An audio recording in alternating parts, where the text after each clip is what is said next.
what if the Black Death had killed every European? The Age of Enlightenment, the colonization of America, the French Revolution, the Industrial Revolution, the horrors of the Holocaust.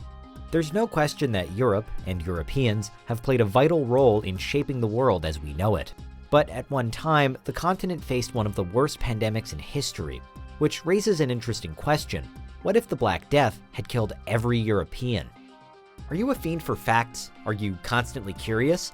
Then why not subscribe to Unveiled for more clips like this one, and ring the bell for more fascinating content. We've all heard of the Black Death, but the phrase is so familiar to us that its meaning tends to get lost, beyond ideas of it having something to do with a plague and rats. Of course, both are true. The Black Death was a bubonic and pneumonic plague, and it's accepted that one of the main routes of transmission was from fleas via rats. It's thought to have started in Central Asia before being brought to Europe along busy trade routes, especially the Silk Road, after which it spread quickly and ruthlessly, peaking between the years 1347 and 1351. While it's true that the spread was most devastating in Europe, it caused massive loss of life in Central Asia and the Middle East as well. There isn't really such a thing as a good plague, but even as plagues go, the Black Death was a nasty piece of business. An infected person could expect to develop the pus-filled swellings known as buboes in their armpit, neck, or groin. These growths could get as big as an apple as they multiplied all over the body. In time, they'd take the appearance of black spots, hence the name the Black Death, and would soon trigger an intense fever followed by noxious vomiting, and in some cases, a sufferer's lungs would also be infected, leaving them unable to breathe. Because the Black Death struck in the 14th century, when record-keeping was erratic to say the least, it's hard to know exactly how many people died from it. Estimates range from a low of 30% to a high of 60% of the entire European population.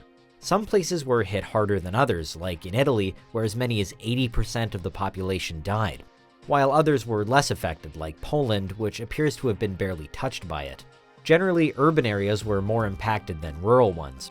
All in all, it was a devastating situation, and one which dealt a serious blow to Europe. But if every European had been killed, the consequences would have been even more significant. For one thing, it would have essentially wiped out Western civilization. For centuries, the East and the West had been in, or had been threatening conflict. With everyone in Europe gone, the continent would have been ripe for plucking. Sure, those from the East might have initially been reluctant to enter a plague zone, and wisely so, but eventually someone would have decided that it was worth the risk. Several groups, particularly the Mongols or some North African tribes, could have been poised to claim the land as their own. With Europe essentially dead, Christianity as well would most likely have either died out completely or become a much more minor religion. The seat of Catholicism has been wiped out, and Martin Luther, being both not born and without an institution to protest, wouldn't have led the charge for Reformation. Therefore, the new inhabitants of Europe would most likely have been Muslim and Buddhist. How much Europe may have physically changed depends to a degree on how long it takes new powers to enter the area and claim it for themselves. The longer the re-establishment of people, the more the land would have returned to nature. New inhabitants may decide it's safer to build entirely new cities rather than risk a dormant plague resurfacing in the likes of Paris or Florence. And so the European architecture would have crumbled as buildings in the styles of the new inhabitants took over. Certainly, any industries which were largely based in Europe, such as the production of wool or the creation of various wines, would cease, or perhaps see their related skills picked up by those exploring Europe for the first time.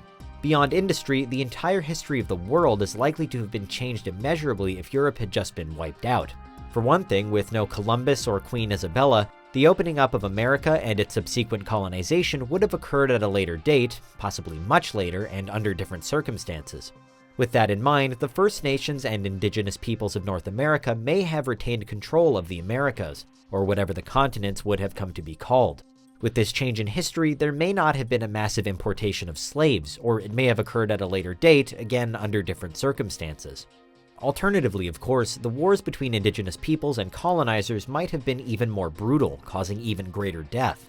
Potential colonizers might have come from Africa, Asia, or the Middle East, perhaps bringing different, even more fatal strains of bacteria to natives of the Americas. Then again, it's also obviously possible that the bacterial impact of colonizers from elsewhere could have proven less fatal as well. And then there's the proposal that it would have been those from the Americas colonizing Europe instead of the other way around. Clearly, such a shift would have led human history in a completely different direction. But the decimation of Europe in the 1300s would have many effects beyond how the so-called New World developed. Another of the after-effects of the Black Death was that the labor pool in Europe significantly shrank. As a result, the cost of labor went up, which was great for the workers, but not so good for those paying them. This in turn inspired a search for means of increasing production, a mode of thought which, a few centuries later, brought about the Industrial Revolution. Now, even if Europe were wiped out, it is quite likely humanity would still have experienced some sort of industrial revolution, but the change would have happened differently and perhaps in a different part of the world. Instead of Britain largely leading and benefiting from these advances, building the British Empire on most of them, the engineering hotbed emerges elsewhere. No Europe also means no Renaissance, again, at least not in the way that we know it today. In fact, one theory holds that the Renaissance was jump-started at least partially by the Black Death itself. It's said that it was this incredible and unimaginable loss of life that prompted those in Italy in particular to think more about mortal life and less about spiritual existence. This in turn fueled many of the ideas promoted during the Renaissance. Whatever its origins, without the Renaissance, vast areas of human culture would have been significantly altered. The arts, humanities, sciences, mathematics, navigation, geography, architecture, religion, and the school of humanist thinking were all profoundly affected by the Renaissance.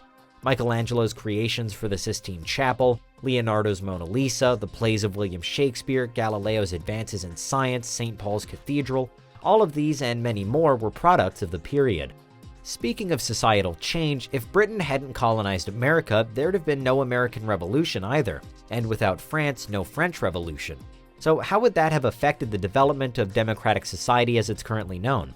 There'd also have been no British settlement of India or Australia, meaning that had the plague really claimed every European, the histories of those countries are deeply altered too.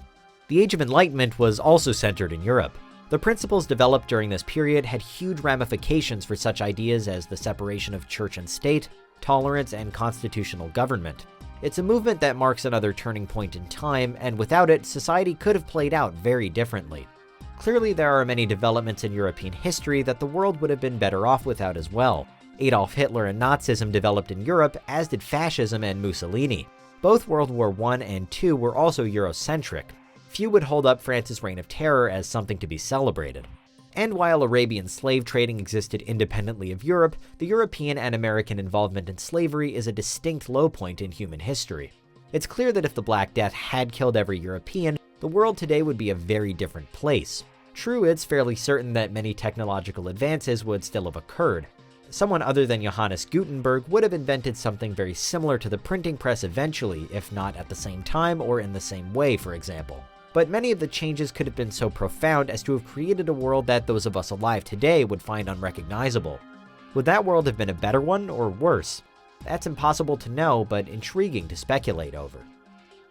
What do you think? Is there anything we missed? Let us know in the comments, check out these other clips from Unveiled, and make sure you subscribe and ring the bell for our latest content.